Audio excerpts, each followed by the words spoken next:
Hey, Carl, welcome to the Military to Management podcast. Really excited to have you on today and talk about all the cool stuff you're doing and your journey from the military to where you are now.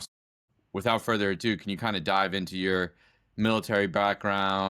What branch do you serve in? How long were you in? What Yeah. were you kind of doing? Tell us about it. Yeah, I'd love to. And thanks for having me. I think this is really cool what you're doing. So I was with the Marine Corps. I served about, I'm going to say 8.5 years, but I actually say 9 only because I went in 2006 in January in the winter time frame, and 8 weeks into Officer Candidate School, which is a pretty challenging selection process, especially in the winter. I got pneumonia. And so I had to go back the next winter and I went back, but I count those 8 weeks because I'm like, hey, that was, that was part of myself. Right around a little under 9 years I was in. I had a lot of different roles within. My primary role was a naval aviator with the Marine Corps, flying for the skids, which are the HMLAs. So the Hueys and Cobras, they fly together. They complement each other very well in combat. But I also went to the ground, and that's where actually I had some of my best leadership life change events that kind of propelled me forward into my corporate career, which was in logistics, but mainly more the management of people, a lot more people than a pilot. And then I had a deployment over in Western Africa that was weird and cool, but changed my life and perspective on the world dramatically, being in the poorest country on earth at the time, GDP standards in Liberia, Africa. That was 2014 to 15. And actually, while we were there, even more crazy stuff. We want to dive into that kicked off, which was the Ebola virus, which was not what I had been trained to deal with. So just a really wild deployment from a non combat standpoint. It was a imminent danger zone, but we weren't carrying weapons. We were training some people to do that against some really bad guys out in Western Africa. But our main mission out there was peacekeeping, I guess, to stop coups from happening and just change your idea of what the world looks like and the corruption outside of the United States. We're a pretty great country. I could say that very positively now. But anyway, so served around 9 years, got out in August timeframe of 2015, right when I was starting my family. My wife was having a newborn. My father had actually just passed of terminal cancer a few months prior, and I had to kind of leave the service to jump into family responsibilities as well as manage some things when my father passed away, which I wasn't planning on doing. And it had been an amazing 9 years, but that's why I didn't continue my career within. There was too many things that happened that said, I gotta leave. Yeah, that's a kind of a quick synopsis. I flew, as you can see behind me, I flew different versions of Hueys. I love it. I think it's the greatest aircraft ever, man. I flew Cobras as well, but mainly the UH-1 Yankee, which is our newest Huey. And then I even flew the old variant, which I loved. Didn't have enough power, so it was like a finicky aircraft to fly. But that was kind of my primary MOS, if you will. So that's a quick background. Really, it sounds like you did a ton of cool things. I always love talking to pilots and working with pilots when I was in as well. So really cool, especially the trip to Africa there. That sounds like that was very interesting. But it does also sound like you had a very interesting transition out of the Marines. Can you kind of tell us a little bit about what that transition was like when you actually decided to get out? What was like the process? What did you go through? Tell us about that. Yeah, and this is, by the way, one of the things. And I came out as a kind of a senior captain. Was either going to go to major or get out, and my decision was I was ready to get out anyway. I think as you put on more rank, it just everything changes. But that's another conversation for another time. So when I was getting out, again, sort of forced hand, but it was right. It was the time. I did the whole, what is it, few weeks where you do the whole process where they try to help you. But then I did sign up with, it was the American Corporate Partners, because I knew I wanted to go into business. The ACP, I believe is the name of them. And they kind of match you up with a person, a mentor who's in a Fortune 500 company, just to get the ropes of the business world. I had been working on my MBA and all that fun stuff. I have a college degree, but everything that has to do with the most part with education, which is part of why I'm in education now, is more, theoretically, you're not actually doing it. You're doing some tests and whatnot, but it's not as much practical application as I would say, like getting in the aircraft. You can study all you want how to fly helicopters or airplanes. you got to get in the aircraft. And that's kind of what we lack a little bit with education. So we're not ready to get to the corporate world when we get out. The other thing I saw, just I think it's important because I was with a lot of guys. We're all like, oh, I can't wait to get out and make all that money and be free. And it's like the grass is always greener. You get out and you realize this is very different. It's in so many different levels. I was prepared, I thought. And then about a year, so we'll just continue with the transition. So the Marine Corps did set you up if you paid attention and you actually engaged to get you out. And they kind of helped you with lots of different resources for you to understand you're going to lose some of your identity, purpose, like you're going to need community, all these things. You're probably going to need some mentorship because a lot of us get out, just being honest, being a little bit arrogant, like I can tackle the world. I can do whatever. Like I'll crush it. And the fact is we don't have business experience. We have unbelievable experience when it comes to high pressure scenarios, management skills, just so many different things, critical thinking, thinking outside the box, I could go on and on. But we haven't done it in the corporate world yet. And it's very different. So when you're getting out, there is that, especially when you're like in the job search, like, well, who's going to hire me? Isn't everybody going to want to? And the answer may be no, not necessarily. So what I did there is I also joined with it was a headhunting, junior military officer firm. There's some good ones out there. I tried to get with one of the best that takes on 300 a year, did my interview process with them, and they took me on and said, hey, we're going to train you to do interviews. And then we're going to give you a job fair with all different sectors. And basically, you take one of those jobs and they get, I think, a little back end cut themselves. So they're trying to set you up for success. And they were excellent. I will say this because they did a lot of mock interviews. And so right before we transitioned out, I did a thing in Chicago where they sent us there, my wife too. It was cool. And I did 9 interviews in 24 hours. And each of them were like an hour interview. And I remember wearing my jacket and having a note card for every business industry I was going to be walking into so I could be prepared, you got to study up. And it was wild because you're doing different sectors and such different roles and your head is spinning by the end of the day. But after that, you get job offers. And I got, we'll say 7 or 8 offers after that, which was great. But concurrently, for whatever reason, at the same time when I was getting those job offers, I had a CEO through a headhunter out of New York, which is where I'm from. So a headhunter contacted me, said, hey, there's a logistics tech firm that is out of the Netherlands, but there's a big proponent here in the United States. Their CEO is looking for someone to lead sales. It's in the logistics side. I also did some logistics in the Marine Corps, so I have an MOS, a couple different MOSs. And I said, great, I'll absolutely, I'd love to do an interview with him. So I did a 1-hour interview. He was in China, actually, and it was the CEO of a 1,000-person company. I thought, why would he spend this time talking to me? And he hired me. And so a little controversy there. That's why I'm not saying names. So I had all these job offers with, not of quite a few with the one company because they set me up great.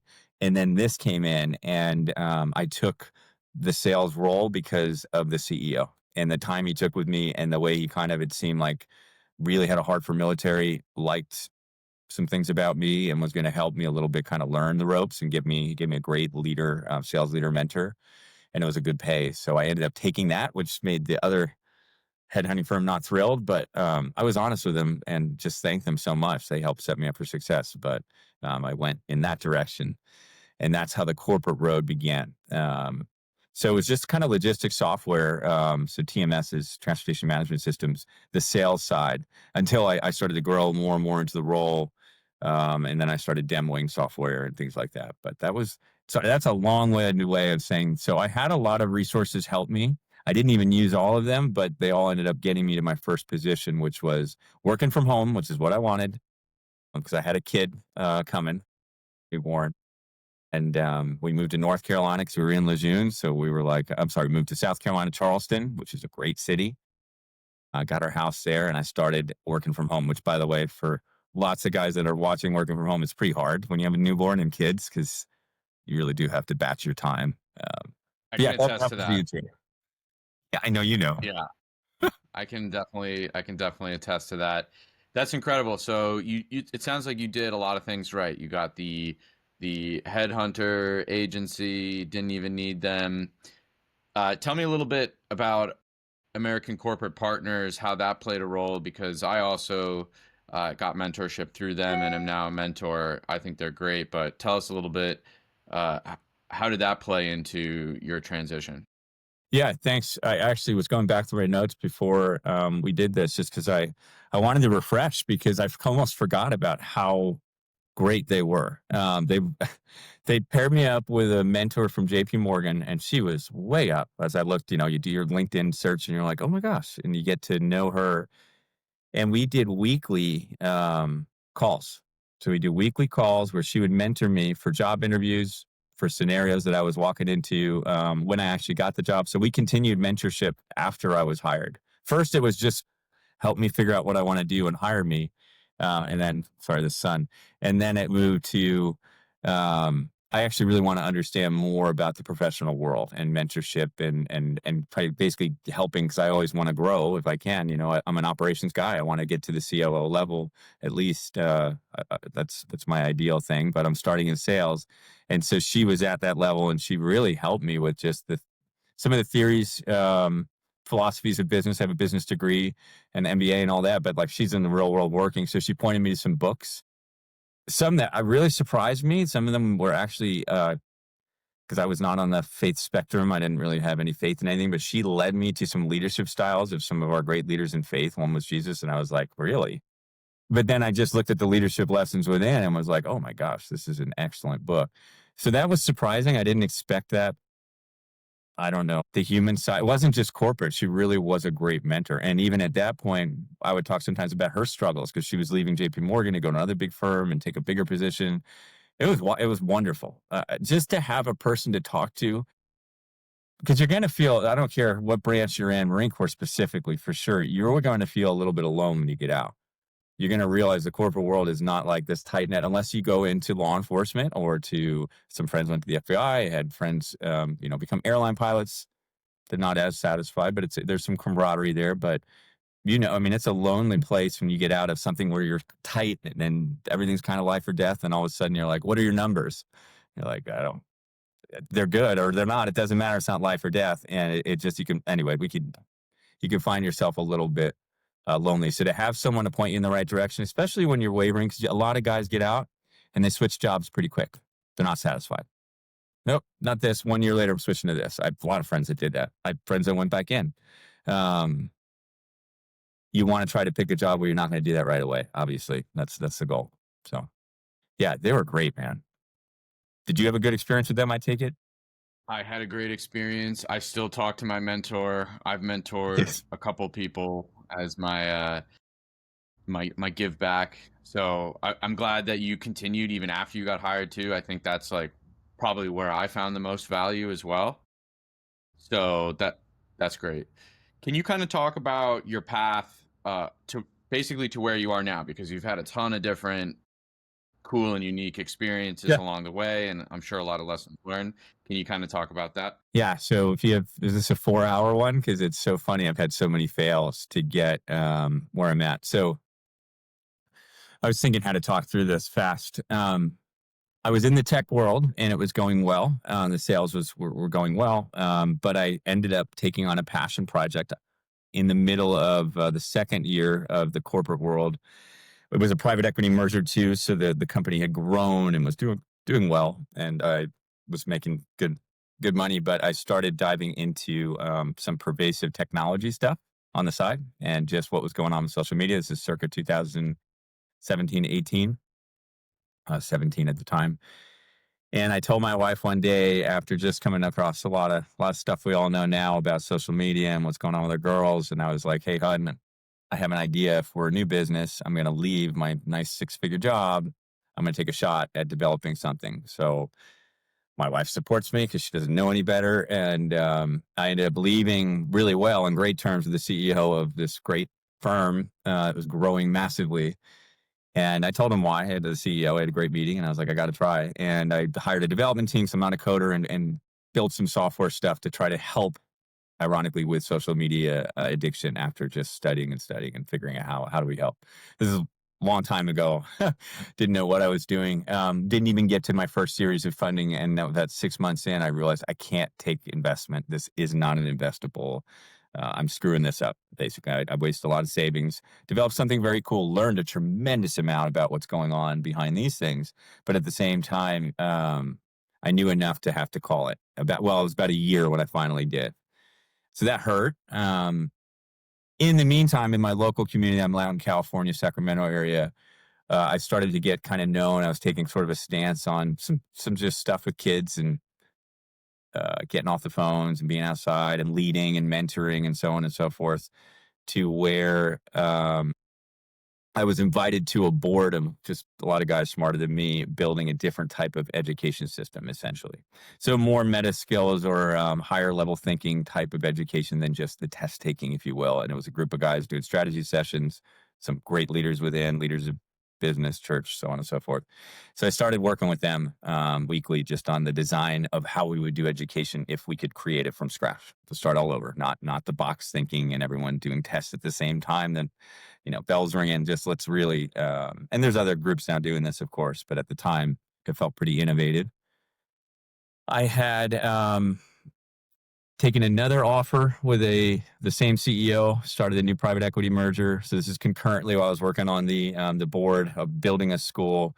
I was brought into a new kind of tech firm out of Seattle. This is business intelligence in the distribution space, booming space, really great. Learned the ins and outs really well of business intelligence. And then I started demoing my own software there, which was a big leg up for me. So you can demo and sell your own thing. That's a great goal for anyone in sales. And it was going well. And then I had a weird kind of crossroad happen. So this is fun. I've never even talked about this. So I was leading sales and the company was going very well. And our CEOs during the pandemic got let go. He grew the company 7%. The San Francisco, I don't want to say the name. The partners that were the private equity firm said it wasn't enough, let him go. I was brought in by him. Was leading in sales, so I was making good money, and I had a meeting at the peak of I was leading sales, and the new CEO let me go, and I was like, oh my gosh, that's just the corporate world, private equity. There's nothing I could do. So when that happened, sorry, this is a long story here. We're still building that school. And then I started interviews with a company out of France, where that CEO went really big role for me to lead sales in all of North America. And so I was moving up. Yay. As I was on my fifth and final interview out of France, I got a message from an unbelievable educator here in America who also is an entrepreneur, who decided they're going to come try to build a new type of school in California. They'd like me to be the COO of it. I had met with him already. I had that reputation of kind of doing a lot for kids, doing everything I could. I'd started a 5th, 6th, 7th, and 8th youth program that had been doing well for 2 years. So there's a lot of things happening at once. And I was actually at that moment, I saw the text from him, who I respected as a leader. He was educator of the year before. I wanted to learn from him. And then this position in France, and one pays a lot, one doesn't, but one is entrepreneurial and more my heart or passion, and one wasn't. So I went with the school. And that's kind of how we got connected. Was so basically from there, I started. He's like, it was going to be a whole year till I started. And then the next day after I was like, I'm in, he's like, can you start in 3 weeks? I was like, all right, what's my budget? How many kids? Meaning I would start the high school. And I was like, I need whiteboards. I'm like a logistics whiteboard guy. So let me get a bunch of them and let's start. And so I just started the school kind of from the ground up, had the protection of the church in California, if you will, just so people didn't have to come in and look at vaccinations and all these things. And I had more freedom, which I hate to say that, but I needed it to do this right. And we launched the 9th, 10th, 11th, 12th grade that year, which would have been right during the pandemic, was it 2019. And then I launched the K through 12 the next year with 9 teachers that I led. So as a chief guide, I was the principal, if you will, COO. I led the high school. I was the head of maintenance security. I carried at school because that's what you can do if you have your CCW and you train and all that stuff, and you can keep kids safe. So it was like a lot of different hats. And I learned more than I ever learned in any environment of my life doing that, just because I had 135 kids I got to lead. And I had a great leader who's the head of school who didn't live here. He still lived in Arizona, kind of guiding me a lot through all the trials and tribulations of being a principal of a K through 12 1 year into education. So it was really wild, man. And the Marine Corps prepped me for that better than anything could have, because of the amount of it was like the hardest thing I'd ever done, quite honestly. It was very awesome. So, and then now, so sorry, continuing. So that went well. 3 years in, I realized I'm losing my wife, my marriage. Just being frank for anyone that likes to go head over heels into work. I need to change this. I also have an 8 and a 10-year-old who are at that school, and I had an opportunity due to a mission trip out in Costa Rica they needed to build a cool high school out there. And I said, they've been asking, I was mentoring them, kind of like ACP. And I said, would you consider moving here and launching a leadership academy? You do everything the way you want type thing. It was beautiful. I said, can my kids come? Can they go to school free? Because I already loved the school I partner with. And they're like, of course. And so we all moved out to Costa Rica last year to do that. And now this year I'm building their junior high school. And it's all different. It's like the melting pot. It's like the Marine Corps, all different nationalities. So it's really wild. So that's what we're doing. Moving back to Costa Rica in a week from today to launch the junior high and lead the high school. And it's a leadership academy based on all the stuff we've learned from the service and a lot of other things too, of course. Sorry, there you go. That was 10 minutes. Sorry. A lot. Incredible, incredible story. Absolutely fascinating. I just want to ask one question. From the lessons you learned in the Marine Corps, the leadership takeaways, like what were most applicable as you navigated your journey to where you are now? I built one of the meta skills. So meta skills are just your above skills that you're trying to do a foundation as let's just say a teenager on. Really, it's fifth, sixth grade that you need these foundations. But the whole school was built on like self-awareness, understanding who you are, how you come across others, those things. It's something we all need. Creativity, of course, being able to think outside the box. Everyone take the same test now and only learn what we, really start to learn how to think outside the box. The Marine Corps, you had to solve problems all the time had to be creative. But the biggest one was resilience. That is what I'm trying to teach our youth. There can't be safe spaces. You can have adversity and you have to be able to get back up. Sometimes you have to embrace the suck, if you will. I use it all the time at the high school. We're going to do things that are going to be harder so that you gain confidence in yourself. I've gained a lot of confidence in myself in the Marine Corps. I mean, when you're on night vision goggles and your rotors are close and you understand at all times you are that close to dying, I mean, honestly, all the time, you learn to have confidence in yourself, something I want our kids to have. Because it's not that fake confidence that people get. That's that fake bravado. It's like you actually like, I can rely on myself. I know I can. And then I bring in God. I can rely on I believe a higher power that actually cares about me. And so I use that as kind of the sort of sun shifting with me, as I had a good background to help me and navigate very hard scenarios, but now I'll get a little more on the strategic tactical side. What really helped me too was the idea of debriefing.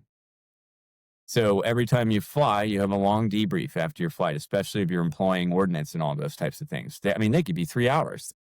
I mean, it's brutal because you're prepping, you're flying, you're coming back and you're exhausted, but you have got to debrief, and it's how you learn your lessons learned, right? That is something in business you have got to do. You have to reflect. If you don't reflect on every single day, you will never grow, in my opinion. I mean, you can just by circumstance and happen, but you've got to start to look at what did I do today that was good, reflect, and then get better tomorrow at all times. The growth mindset is massive, as every single leader will say. Well, we learned that in the Marine Corps because you're constantly trying to be like that guy that's a little better than you. I love that. That's beautiful peer pressure. By the way, peer pressure is really good in high schools if you have some good leaders.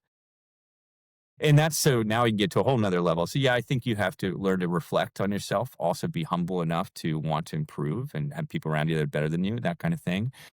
But then you have to, sorry, a lot of lessons within. You really have to have a goal setting attitude because if you don't measure things, you're not going to really improve. And I don't believe in going crazy with 5-year goals all the time because life changes, but you got to have goals and that's very important. So goal setting is a big thing I'm teaching our youth. The SMART goals, specific, measurable, achievable, realistic, timely, like, yes, actually those. Everyone has a New Year's resolution. I'm going to lose a lot of weight and everything's going to go great. And you're like, you don't have specific goals. You're not going to do anything. I'm running a marathon in 2 weeks personally because I'm like, I got to get myself to a goal. And I don't mean that I won't even do great, but I have to, like, I've got to have these goals in order to want to achieve. Right. So things like that. Again, Marine Corps helped me so much. I'm very grateful for the things I've learned. How to manage people, difficult people. teenagers, Mhm. our 18-year-old, no offense to some of the young Marines that I love, man, you guys could be tough, and I loved it. You had to influence. I couldn't lead you by money, so I had to be in it with you. That's teenagers. And they're analyzing you just like our young Marines too. They're watching everything you do, you know? I like that pressure. I think it's good. So leading by example and everything, being in the dirt, you've got to be in it with It's a them. great that's a great perspective and way to look at it, and I appreciate you sharing that.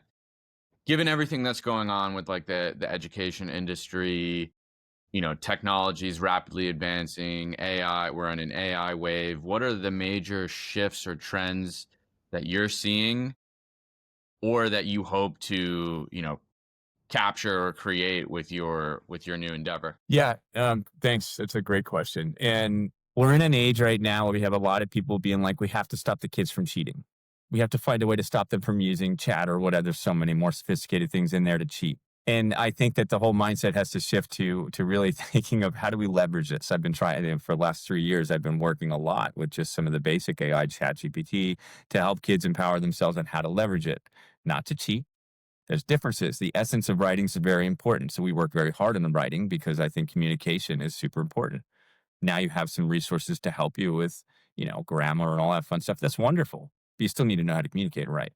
So again, I think the change is really more meta skill driven. And I'll give a quick, it's like, I think I said something in the beginning, but I could give any kid a year to study our NATOPS, one of those big aircraft manuals that we have, the operations standard, whatever it is.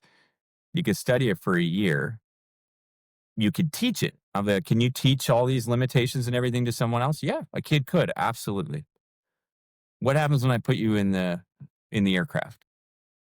You'll absolutely roll immediately. You'll die. I mean, you will crash so fast because you haven't done anything yet. You've studied. A lot of our education is that. What it needs to be is you got to get in the aircraft, as I said earlier, but that's what I'm trying to implore more of. So what we're doing is a lot more project-based learning with major meta skills like entrepreneurial thinking, understanding how to run a business that we're launching this year. So that you're actually out there doing it and not just doing it in theory. So you're actually having to call and see people so that you're getting used to what it's like to look someone in the eyes, ask for money, things like that. Now, there's so many layers of this, but I'm trying to do it with everything. And so I'll give another case in point. Like typically it's like, okay, I'm going to take my history. Let's say you're a sophomore. You're going to take your US history. And then you're going to take your, at some point, an ethics study, hopefully, if they still allow that in some schools, right? And then at some point, maybe you'll take the foundation of faith and good and evil, and you'll start to get into all that. That's a little upper level stuff, and I like that. But they're all in their own little silo. The way the world's going, like to the way I do it, is I think it's very important. Why don't we read Viktor Frankl's Man's Search for Meaning together? And we'll get a real like study of the Holocaust and history. We'll get a real study of what evil is. We'll get a real study of hope and how a man came out of evil concentration camps through, basically a new type of, he was a psychologist and essentially he found hope in that horrible place, which is good for kids to see.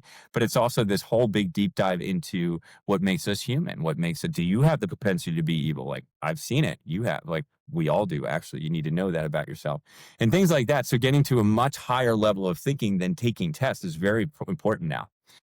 So again, I think it's more meta skill centric than just taking tests and learning what we've been doing and getting out and then doing those things and applying.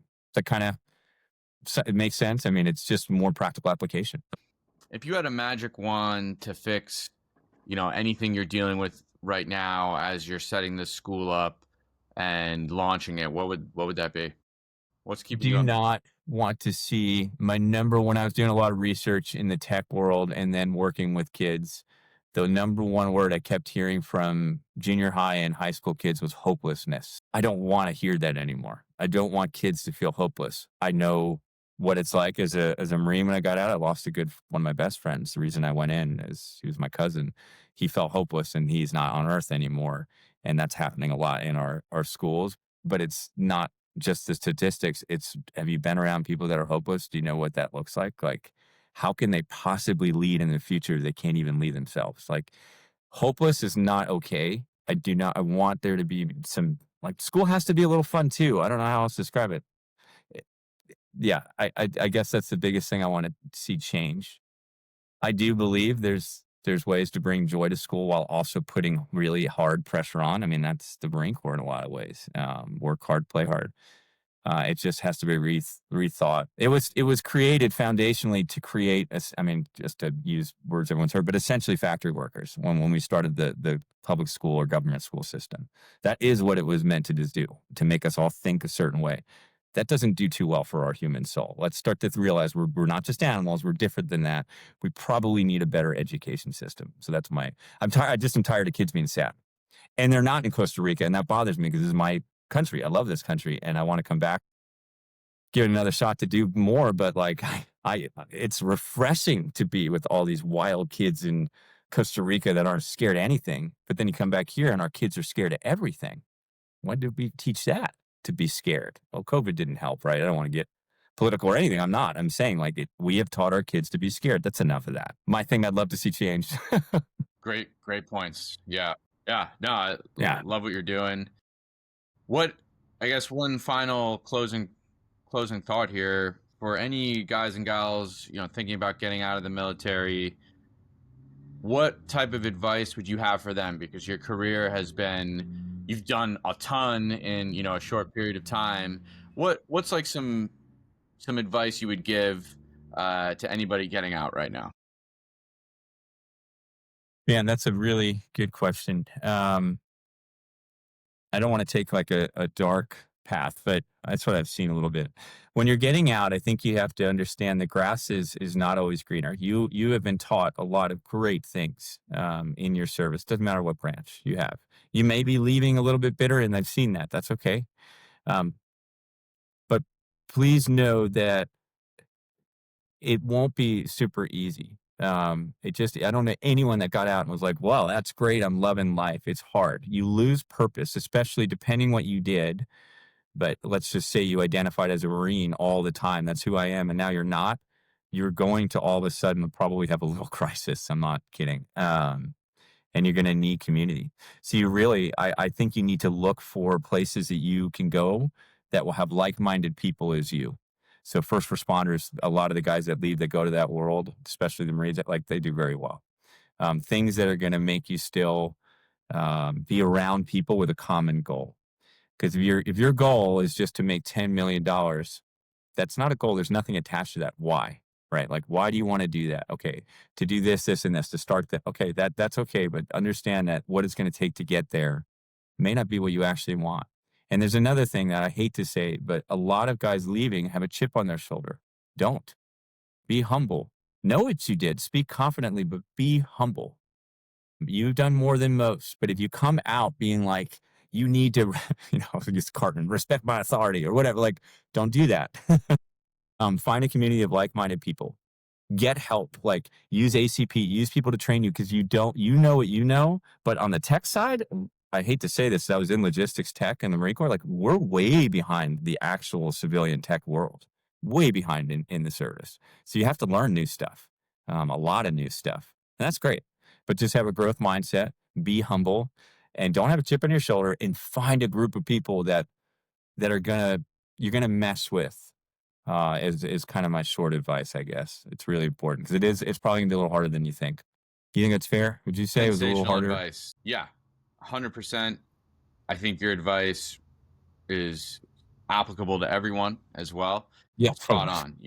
I think everybody goes through a similar version of that. So, all right, Carl, it's been awesome. If anybody wants to look you up, what's the best way to find you or look into what you're doing? Yeah, it's funny. I was thinking, I'm like, I don't have a web page or anything like that right now. Honestly, just email me. So my name's Carll Burr, but it's backwards. So it's Burr Carl. I'm just going to spell it because I'll answer. If anyone wants to email me, great. I used to write for a bunch of Northern California magazines on like addictive technology, social media stuff, and all of that. And I gave my email, and I only got like 3 hate emails, so that wasn't too bad. So burrcarl@gmail.com is BURRCARLL@gmail.com. It's weird.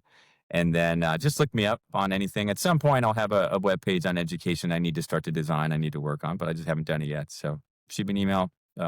I can even get my phone number, but I think email will be fine. Email would probably be good. I'm here to Appreciate help your time, anyone, man. Carl. Like whoever watches this that wants help with transitioning and all that fun stuff. I will make time. I think it's important. So Amazing. Amazing. Thank you for that. And thank you for your time today, Carl. It's been a pleasure. thanks, man. I really appreciate this.